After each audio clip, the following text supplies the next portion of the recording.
Y'all, sometimes the news is just so big that you gotta figure out a way to do this, and I'm having all sorts of technical difficulties. I'm gonna go ahead and give Wes Blankenship a shout out here. That man is an absolute wizard. Because I don't know anything about what I'm doing right now, but I'm coming to you live to talk about Georgia's edition of Rara Thomas and Dominic Lovett. And these are a couple of guys that we've been all over. I mean, we've tried to report on this every step of the way. That's kind of how we value things over at DawgsHQ, is we really feel like, kind of that timeline style of reporting is what's best. And we tried to give you guys updates along and along on how this was going. Rara Thomas is a guy we felt really good about for a long time, and I compared him earlier today to A.D. Mitchell. I don't think he's quite as tall as A.D. Big receiver, 50-50 ball. He has good run after catch. He has good coordination, good speed, good quickness. Dominic Lovett strikes you as a slot guy, but he's so physical and so tough out on the edge that he can succeed there too, and that's tough to do at 210 pounds. I'm sorry, at 5'10", 200 pounds, 195 pounds, whatever he is. He gave Georgia fits earlier this year, and that was something I really noticed in watching him. I thought he was one of the better receivers I saw in person. You're talking about an all-SEC type of candidate. He's a good football player, and Georgia has really revamped its receiver room. Let's think about this for a second. You go through this season, and Georgia was an injury to Ladd McConkey, which is something it may be dealing with right now a little bit. There was an injury to Ladd McConkey away from disaster, just absolute disaster. There was a time where with A.D. Mitchell out and Arian Smith out, and Ladd McConkey was banged up week to week in practice. They were kind of sitting him out on Tuesday or Wednesday, sometimes both days, just so he could play on Saturday. It was really tough for them to get through practices. Now they add a couple of game-ready guys. And they add a couple of game-ready guys that are not, we're not talking about Big South or Sun Belt or a group of five or an FCS. Two SEC wide receivers. That's what we're looking at. And that's massive because, Alabama, LSU, USC came after Dominic Lovett. Ole Miss, Tennessee came after Rara Thomas. Those schools are passing offenses. Those are good schools, and Georgia was able to get them. Let's talk about Rara just here for a second in the recruitment, okay? From what I've been able to gather from various sources, get people that I trust, Rara is a guy who he left Mississippi State. He entered the portal, I think, almost with his destination in mind, from what I understand. He reached out to Georgia immediately. Georgia was also very interested, and that one was kind of over pretty quickly. I think, just piecing together some stuff, I want to say that one may have been signed, sealed, delivered by the time he left campus from his visit. And I hate to say that because I know that he went on to take an official visit at Auburn. Did he do that as a Georgia signee? I don't know. I can't say that for sure, but I have some things that kind of make me lean that way. We'll ultimately never know, obviously, but that's something to keep an eye on. Lovett I tell you what, I think this is one that Georgia really deserves a lot of credit for. And this is why. You heard going into that whole deal that name, image, and likeness was the big deal. Like, that was what was going to decide and make his decision for him. Well, I'm told that, Georgia worked hard. They got him on campus for a visit.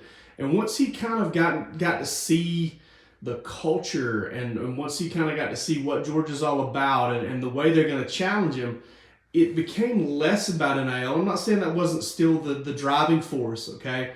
But it became less about name, image, and likeness, and it became more about, what you can do. And one thing, On3, DawgsHQ, the parent company there is run by Shannon Terry. And Shannon Terry had a really good thing, a good tweet here probably about a year ago when talking about name, image, and likeness. And he talked about how athletes don't need to step over the dollars to try and get the pennies. Don't try to, do some things to make money right now as much as you need to try and find a way to do what's best for you in getting to the next level and making the big money. And I think Dominic Lovett probably had a chance to balance that. Georgia's playing the NIL game just like everybody is. It's legal and everybody needs to play it. If you don't, you're going to get left behind. But Georgia, I don't think, wants the NIL to be the focus of any of its recruitments.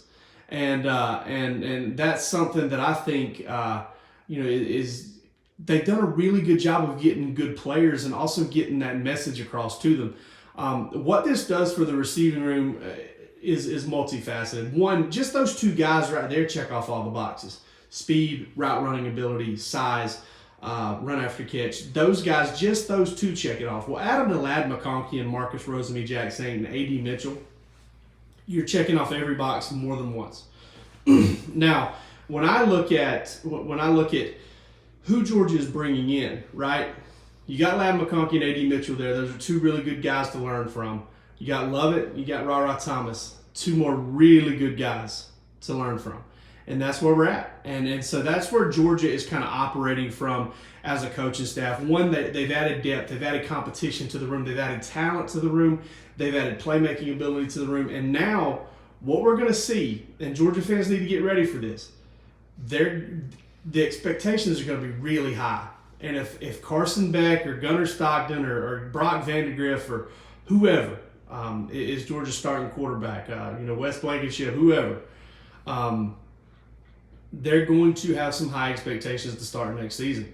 You look at the week schedule to begin the year. If Georgia doesn't come out firing, if you're looking at a couple 2 or 3 3-and-outs and maybe some struggle scoring in the red zone, you're going to start to hear some murmurs. And this is something that Georgia has to get better at.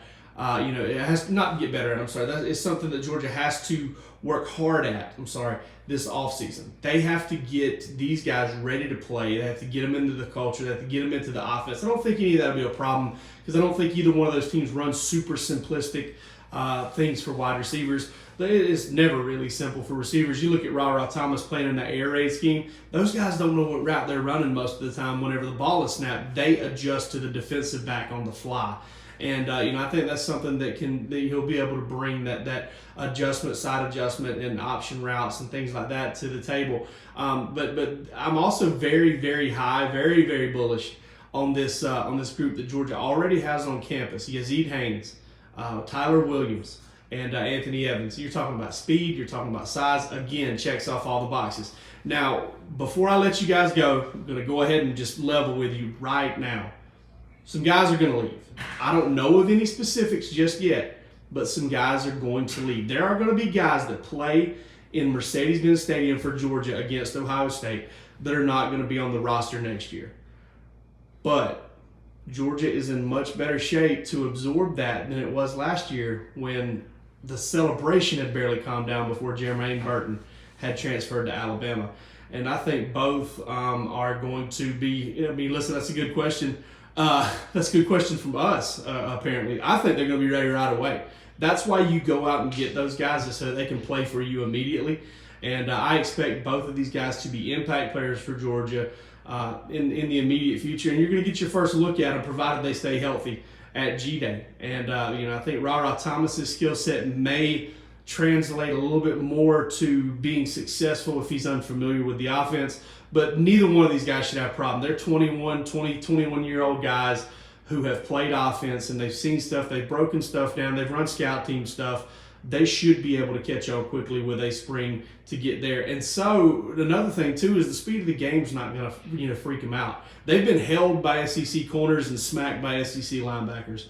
The speed of this game is not going to overwhelm them, and I think that's another key point to look at. Georgia's flipped the wide receiver room. Brian McClendon's done a tremendous job. Georgia's had more success in the transfer portal than I think folks would have thought going in. Smoke Bowie's still out there. I still expect Georgia to take maybe a look at a running back if it needs it as far as numbers, maybe a 5 technique or an edge guy. There's a lot going on. You want to be over at DawgsHQ to figure it all out. Come on over to the Dog Walk, talk with us. Subscribe. We get $10 until $10 right now will get you all the way until August 31st, 2023. That's through this next wave of college football playoff spring practice. Second signing period. Georgia's still very much in the mix for 5-star tight end Deuce Robinson.